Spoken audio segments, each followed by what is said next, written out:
Good afternoon. My name's Constable Dani McKinnon, Public Information Officer with the Winnipeg Police Service. Thank you for joining us with not too much notice ahead of time. We have one matter to release on, and it's an assault investigation. We're considering it a public advisory. On October 25th, so first thing this morning at approximately 4:45 a.m., Winnipeg Police Service responded to the report of a break-in and an assault that occurred in student housing on the premises of the University of Manitoba on Dafoe Road. So police met with an adult female who reported that while in her suite, an intruder entered her room and physically assaulted her. She managed to fight off the suspect, calling for help, and University Security Services was alerted and contacted the Winnipeg Police Service. The female was injured. She was treated for her injuries and is considered to be in stable condition. The WPS Sex Crimes Unit, due to the nature of this type of incident, has taken over the investigation, and an initial image of the suspect has been obtained. Now we have the images up here. There's 3 of them. I will provide a audible description first, and then we can talk about these images. The suspect is described as an adult male, 5'10" to 6 feet in height, unkempt facial hair as well as unkempt longer hair, wearing a black toque with a gray hoodie underneath a black jacket, possibly blue jeans, black shoes, and seen carrying a blue and black backpack. And this is the public advisory. We would ask anybody who may recognize this individual or know of their whereabouts to please contact the Winnipeg Police Service. You can contact investigators directly in the Sex Crimes Unit. It's 204-986-6245, or anonymously through Crime Stoppers, either by phone or online. And also would just like to add that the Winnipeg Police are working closely with the University of Manitoba during communication. You ready for your questions? Okay, go. Did he break into the building and her unit? Or how did this sort of occur? So this just happened at 5 a.m.-ish when we made our first contact with the victim. We're still obtaining all of the specific details. So investigators are meeting with the victim to get all of that information. That's something that I don't have, how he breached the initial building, but certainly described as not being somebody who lived there. Police are moving pretty quickly to get this public advisory out there. Is there any concern that this suspect might be a threat to other people in the public, Dani? Yeah, well, as you point out, we don't often have an image right away.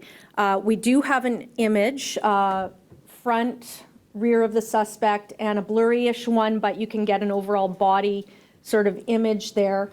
I will say that on this screen, it just kind of looks blacked out, but if you look on your own personal device and you hone in, you will be able to see the individual's face a little bit better. This is our first image.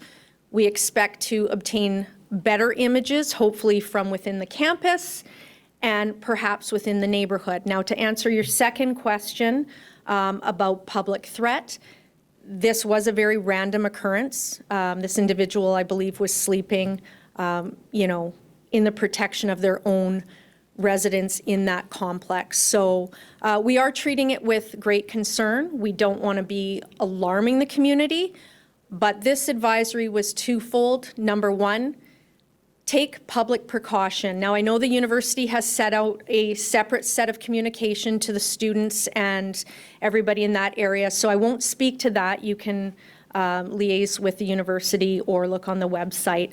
But we would mirror the same type of precautions. If you're in those residences, to please lock your doors, make sure you have your cell phone with you, be aware of your surroundings, especially in the darkness hours. And then as well to the neighborhoods, in the surrounding neighborhoods close by in Fort Richmond. The second is we want to find out who this suspect is. So if this person looks potentially recognizable to you, believed to possibly be an unhoused individual, so perhaps you've seen this individual in the neighborhood, on the streets, perhaps walking up and down, please contact the police. Also, if you have home security, please check your home security. Now again, dark hours when this occurred and this person escaped, so you know, it'll be touch and go in terms of what you capture on your home security, but nevertheless, anything may be potentially helpful. Do you know what kind of security like the building at the university has at that hour in the day? Or?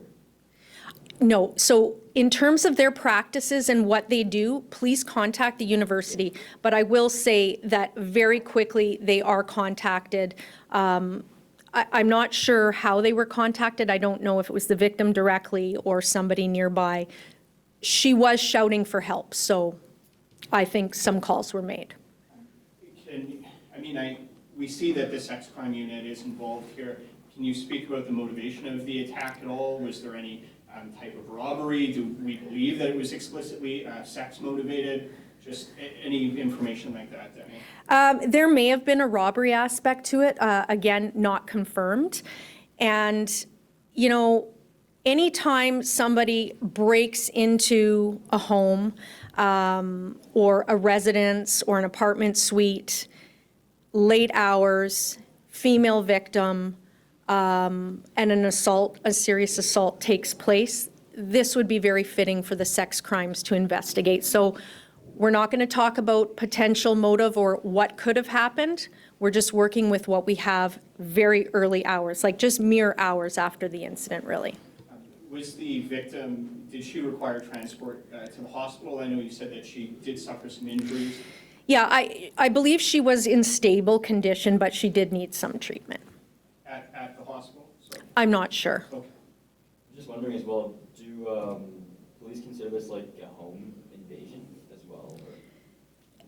You know, for all intents and purposes, anytime you have like a break-in and an assault or a break-in and a robbery, you could potentially call that a home invasion. But I think really that would be a little bit more what was the end motive on this. We don't know right now. So we're just continuing to call it a break-and-enter and an assault.